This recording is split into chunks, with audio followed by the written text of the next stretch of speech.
Excuse me, I didn't see you there. You see, I was practicing my speed reading, just in case Congress decides to give me a call. So, how you doing? You missed us, huh? Oh. Hey, Bobby, come here. Take a look what the cat dragged in. It's our old pal, Napolitano. So tell us, Napolitano, who's a threat to the country this time, Well, let's see.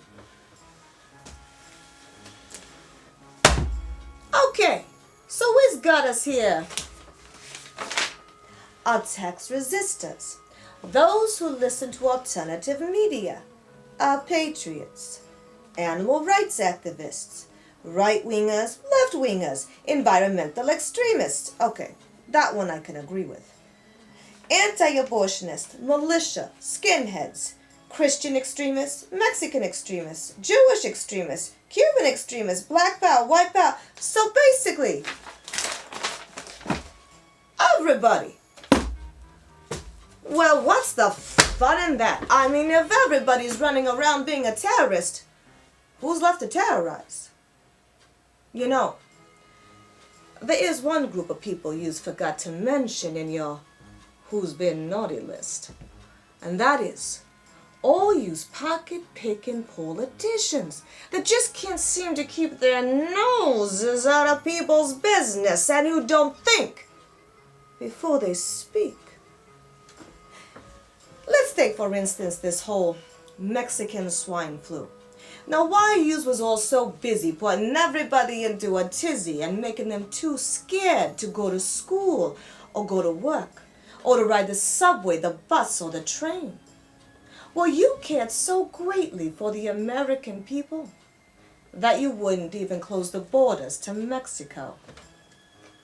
Yeah. But I understand. It was a good distraction, right? I mean, why let a good crisis go to waste? It certainly put Sebelius into office pretty quickly. I gotta hand it to you. You really know how to play the people pretty well.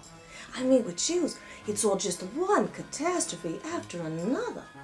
And I don't know who's more entertaining, you, giggling Gibbs, perjuring Pelosi, or over his head Obama.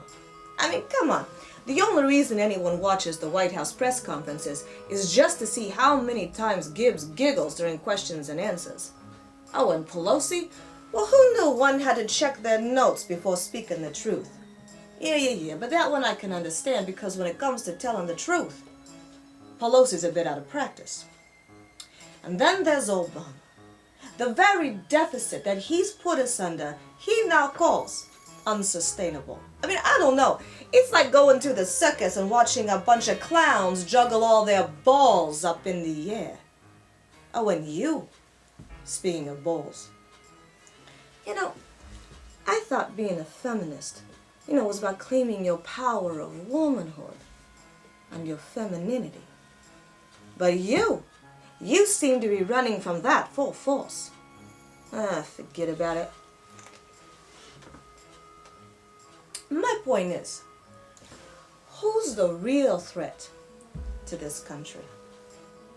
You see, while yous are all going around calling the American people terrorists and extremists, well, it's yous up in Washington that are cozying up to Venezuela, turning a blind eye to North Korea, wanting to dialogue with Iran, and calling the activities of the real terrorists man-made disasters.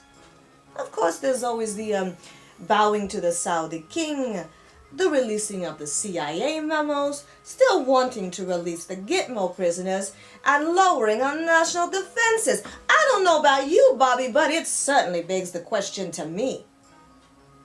Whose side are you really on?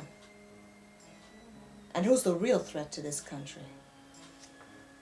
You see, to me, the way I look at it, there's only one man-made disaster we have here.